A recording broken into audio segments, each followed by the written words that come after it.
Shantaben Haribhai Gajera civil hospital ખાતે doctor Rajesh શર્માના વરદ હસ્તે ધ્વજવંદન કરાયું।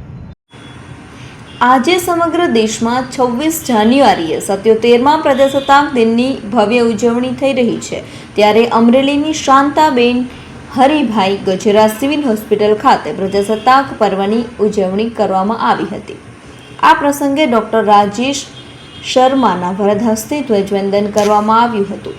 આ તકે વસંતભાઈ ગજેરા, ચતુરભાઈ ખૂટ, હોસ્પિટલના ડોક્ટરો, નર્સિંગ સ્ટાફ, મેડિકલ કોલેજના વિદ્યાર્થીઓ, વાલીઓ તેમજ દર્દી સાથે આવેલા તેમના પરિવારજનો બહોળી સંખ્યામાં ઉપસ્થિત રહ્યા હતા।